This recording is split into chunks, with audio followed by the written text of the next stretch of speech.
Anthony Albanese is visiting Western Australia's flood-ravaged Kimberley region. The Prime Minister's short trip comes as Fitzroy Valley communities brace for waterways to peak. They are already overflowing.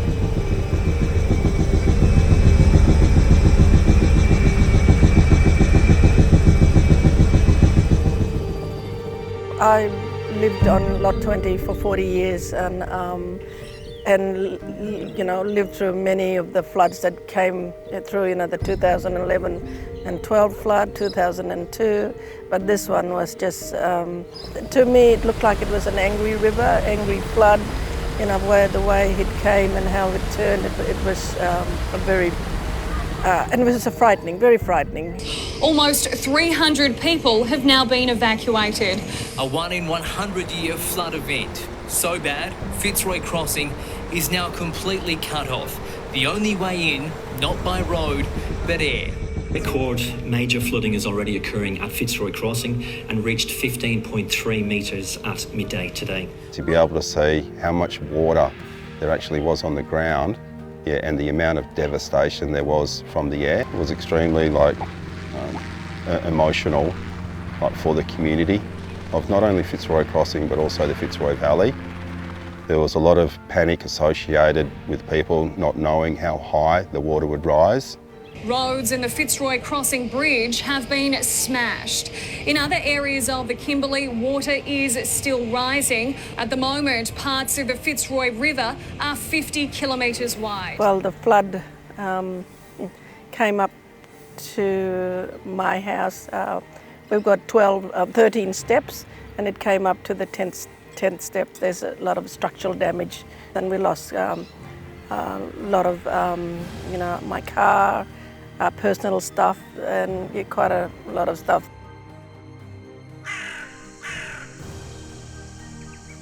Yeah, the impact on country, I think, is quite visible. We've seen massive changes to the landscape, like so quickly over, the course of one flood or one wet season. There's been some significant areas that people often go to, their traditional lands, of some families or some groups, where this is their go-to place where they grew up and they're growing their kids up on, and those places have been completely wiped out.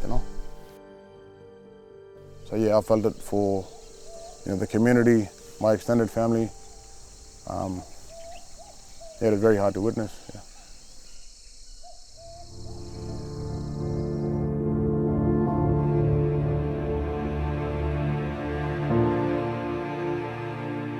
It's the largest natural disaster that there's been in WA. It's the largest flood recorded in WA.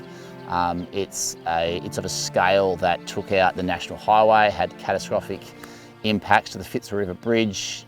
This impacted over 11 communities, flooded over nearly 200 homes and displaced 1,500 people. For those early days, there was over 200 aeroplane and helicopter movements in and out of Fitzroy on any given day. We had Defence air traffic controllers coordinated the Fitzroy airstrip. It was just amazing in terms of the presence in Fitzroy. And the community very quickly started talking about what do they need to lead their own recovery. And the conversation very quickly turned to how do you have a community-led recovery that brings together 6 native title groups, community and business, to help bring that dynamic of people together to lead their own recovery journeys.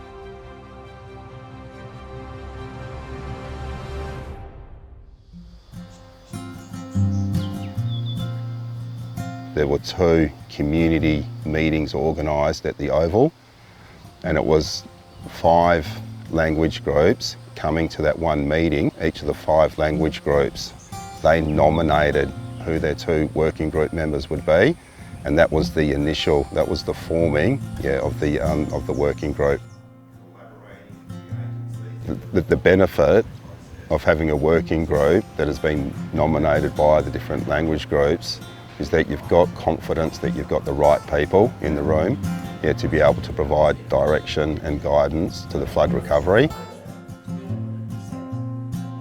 There's been lots of announcements over the last couple of months.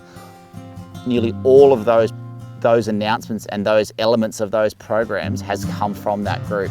An example is when we rolled out the Premier's payments, and those Premier's payments were a direct request of that group to say there was a lot of people that had lost everything and they needed that initial support of cash to be able to buy clothes, whatever it might be, to get back up and going. So we had to go to that group and say, what would work best for the community, and that group came up with an amount, way they'd like it administered, and how they would like that. We can take that back, in this case, to to government, and then within a week, that then gets implemented. So I think that government has actually really listened to that group and wanted that group, because they wanted to know, how do we lead this from a really community bottom-up approach to recovery.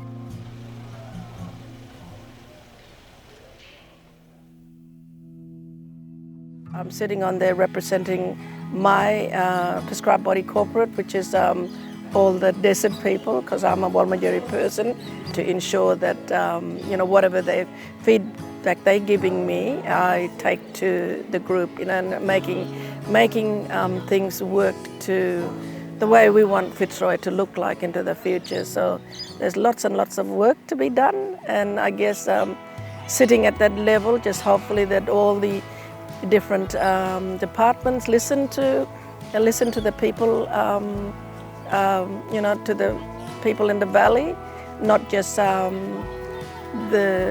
the group that I represent, but everybody here, who has been impacted by the flood. So I guess it's really talking about and making sure that we are building a better future for Fitzroy.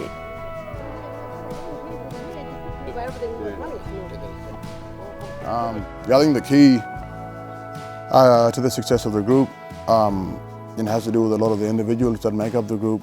We got some strong people, some strong minds with strong voices that agree with each other. And I think this group has proven to be quite successful. And we have had our challenges where we would like to have some things done a bit quicker, but there's always going to be challenges, hurdles and hiccups that's out of our control, but that's not stopping us from doing what we're doing. But we're going to keep pushing, we're going to keep trying, to make the other people in the community happy.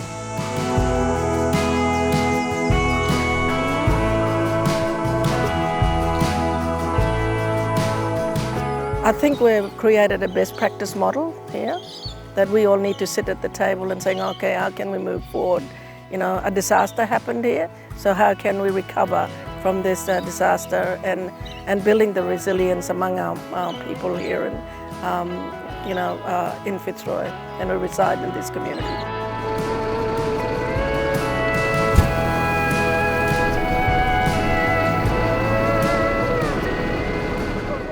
We're proving that it can be done. Local people can have ideas, input, and we're making sure that everything that we have discussed is followed through.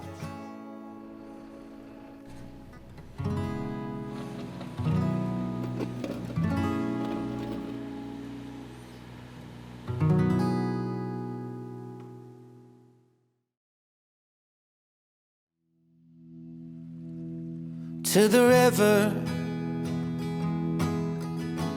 river we go. This group is actually defining what does Build Back Better look like, and if the foundations of those 6 PBCs plus the community plus the business sector, if that can remain a legacy from this recovery that then forms a future leadership group for Fitzroy Crossing, what a great outcome.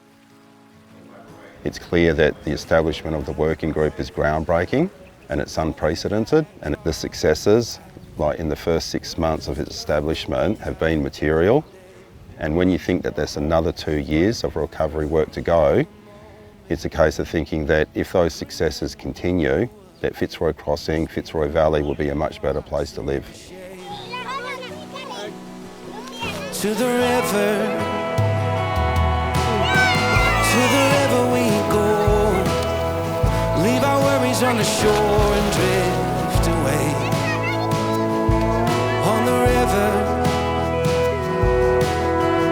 On the river we know. Sometimes the perfect words are left unsaid. You could change your mind when you You're intertwined with the water and the waves.